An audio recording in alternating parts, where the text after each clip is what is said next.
在过去3年中，林恩·德雷克斯勒的市场强势崛起，劲涨80倍，成为了战后抽象大师板块中的一匹黑马。我们自5年前开始为藏家推荐他的作品，当时其市场仍被严重低估，价格仅在5万美元左右。直到2022年，他的作品《赫伯特花园》在纽约佳士得拍卖以150万美元成交，创下个人最高纪录，也验证了我们最初对这位艺术家的市场价值判断。从无名画家到千万身价，林恩·德雷克斯勒的传奇仍在续写。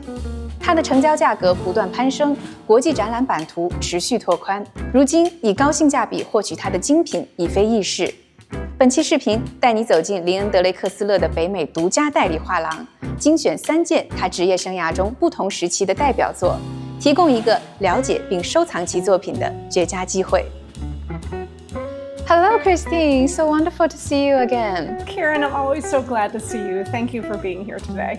Thank you. I know you and your partner, Martha Campbell, are top experts in post-war American abstract expressionism, with a particular focus on female artists.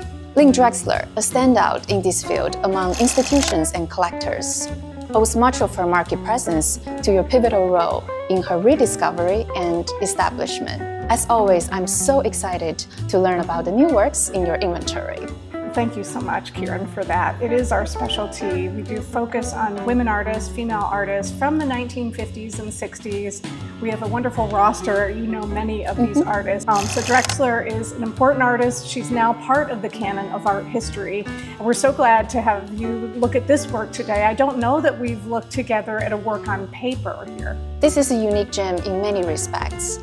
By 1959, Lynne Drexler had developed her unique signature style, dense clusters of swatch-like strokes, where color rather than geometry prevails. I look at this and I always have to do this with my hands. It's a pitter-patter, what she's doing. This is a full actual work, a completed work, and it has that same energy that the brush strokes do. Only this work is made with an oil stick crayon. Not like the crayon in the box, it's a thick stick, oil stick, and makes these beautiful soft marks that have really sort of a great energy because it's almost like music, the way she puts the mark down. Yeah, I think what's even more special is this work is made on black paper, which is really rare to see. I mean, she did a lot of works on paper. These are more rare than others. And I love that she used black because it's the reverse. Normally you have the white paper and you're adding color. This is almost the reverse. It's like a reductive. So she's got the dark and adding the light to it. Works on paper like this are a great entry place for a collector to get into her market and be able to buy an important, great work of art. In recent years, Christine and I have produced 2 videos, each focusing on her early works from 1959 to 1969 and her later works from the 1980s and 1990s. Today, we're thrilled to present this exquisite piece from the 1970s. This period has not been extensively studied, which offers a great opportunity for us to learn about it. So excited to have this piece. We did our show, as you know, and everybody knows, from the 60s. But as we talk about, Lynne Drexler painted her entire life. So slowly we're starting to present works from the 1970s, which are a beautiful extension of what she was doing in the 1960s. So you can see the same brush stroke that she's doing, but the lines and the brush strokes get a little bit more elongated. There's more of these geometric segments in the work, and this continues all through the 70s. We're really excited about this. We're planning some upcoming exhibitions around the world, potentially in Hong Kong. Sooner rather than later, in September, we are going to present another work from the 1970s at the Armory Show here in New York.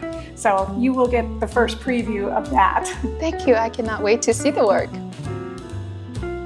In the early 1980s, Drexler's work shifted towards more representational depictions of natural landscapes and still lifes, inspired by the seasonal and interior scenes of Mohegan Island in Maine. Drexler moved full-time to Mohegan Island, which is just a little tiny island off of the coast of Maine. It is an artist community up there. He was inspired by the flora and fauna that she saw in nature and would come back to New York and paint that. But by 1983, they decided they wanted to move to Monhegan Island full-time. And she ended up staying there for the rest of her life, and she would paint everything that she saw around her. So if we think about her earlier work, it's pure abstraction.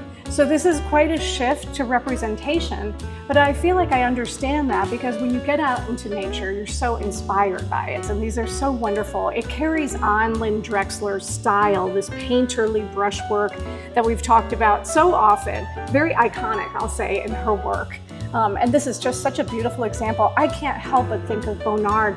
I was just in the south of France, and this is so connected. She really was listening to music. She was aware of the history of art. So I do think she was connected to this. And I love that she had the perseverance to paint what she wanted. So many women of her time, if you did not have gallery representation, you were free.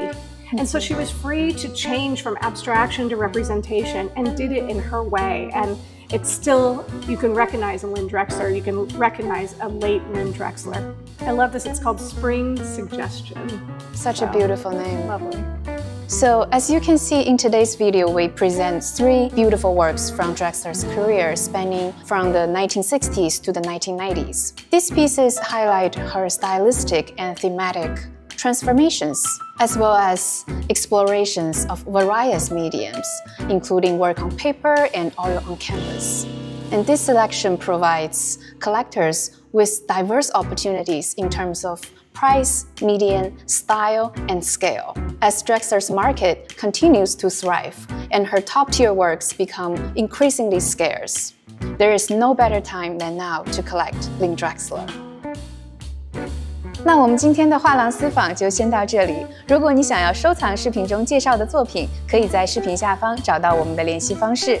如果你喜欢本期的视频，别忘了点赞、评论、收藏、转发。我们下期见啦！